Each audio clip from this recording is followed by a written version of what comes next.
मेरे दिव्य गुरुदेव श्री परमहंस योगानंद जी के द्वारा ये बहुत अच्छा टॉपिक, जीवन में ईश्वर को अपने साथ रखें।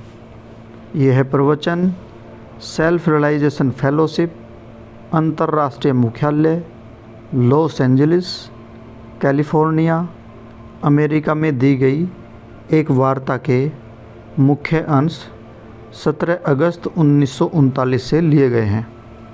गुरुजी समझाते हैं, ईश्वर के कारण ही अन्य सब कुछ है। ईश्वर ही सर्वोच्च कारण है। उन्हीं के कारण आप अस्तित्व में हैं। उन्हीं के कारण ही भौतिक प्रचुरता एवं सुविधाएं एवं वे सभी संतुष्टियां जो उनसे जुड़ी हैं आपके पास है। अतः ईश्वर के प्रति आपकी कृतज्ञता महान होनी चाहिए। तब आप अपने प्रति उनके सर्वोच्च महत्व को क्यों याद नहीं रखते?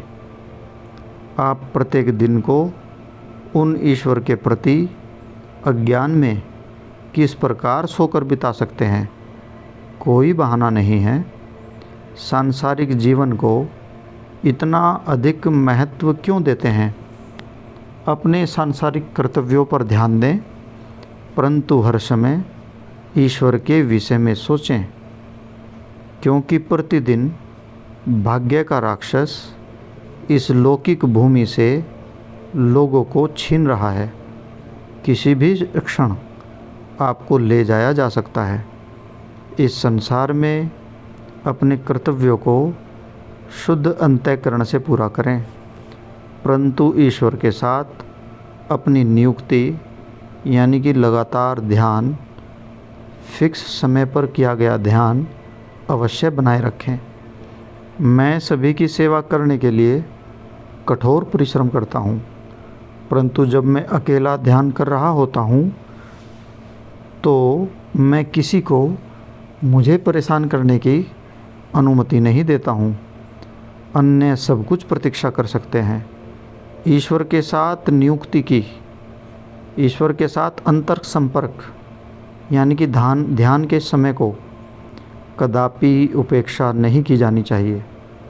भारत में एक संत अत्यावश्यक संदेशों को पढ़ने के लिए भी कभी अपनी पूजा भंग नहीं करते। आपको भी अपने जीवन में उन ईश्वर के साथ नित्य संपर्क को सर्वोच्च महत्व देना चाहिए, अन्यथा आप ईश्वर के साथ अपनी वचनबद्धता को कदापि नहीं रखेंगे। महान शिक्षक आपको लापरवाह होने का परामर्श कभी नहीं देंगे। वे आपको संतुलित होने की शिक्षा देंगे। निसंदेह आपको शरीर को भोजन और वस्त्र देने के लिए कार्य करना पड़ेगा, परंतु यदि आप एक कर्तव्य को दूसरे कर्तव्यों का विरोध करने की अनुमति देते हैं तो यह सच्चा कर्तव्य नहीं है। हजारों व्यवसायी धन एकत्र करने में इतने व्यस्त हैं कि वे बहुत से हृदय रोग भी उत्पन्न कर रहे हैं।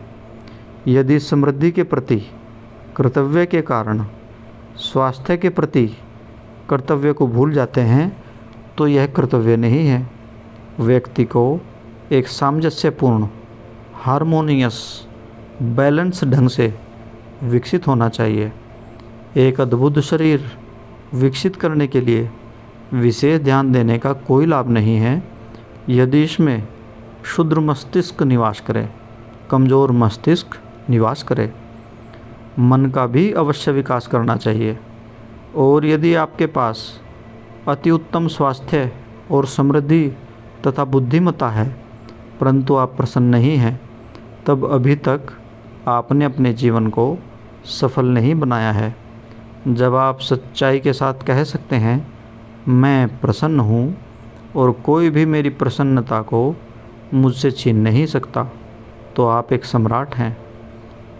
आपने अपने भीतर ईश्वर के प्रतिबिंब को पा लिया है। भीतर के उस प्रतिबिंब पर गर्व न करें।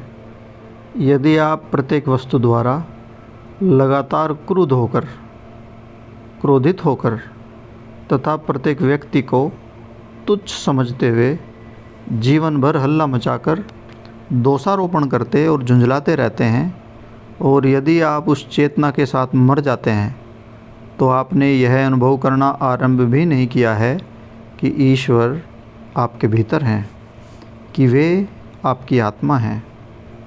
एक बार एक भारतीय संत तथा कुछ शिष्य गंगा में स्नान कर रहे थे। तभी एक और व्यक्ति आया और संत के निकट अपने घोड़े को नहलाना आरंभ कर दिया। जब घुसपैठिया अपने घोड़े को मन लगाकर नहला रहा था तो संत पर पानी के छींटे डालने में वह जानबूझकर लापरवाह था। क्रुद्ध शिष्य दोषी पर प्रहार करना चाहते थे, परंतु उनके गुरु ने कहा, नहीं, उसे अकेला छोड़ दो। सहसा घोड़े ने अपने स्वामी को उसके कुछ दांत तोड़ते हुए लात मार दी। संत उसके पास गए तथा उस घायल व्यक्ति की प्रेम पूर्वक सहायता की। प्रकृति के अटल नियमों ने, न कि संत ने, अनुचित करने वाले को दंड दिया था। ईश्वर और उनकी ब्रह्मांडीय नियम बिना असफल हुए उनके लाभ के लिए कार्य करते हैं।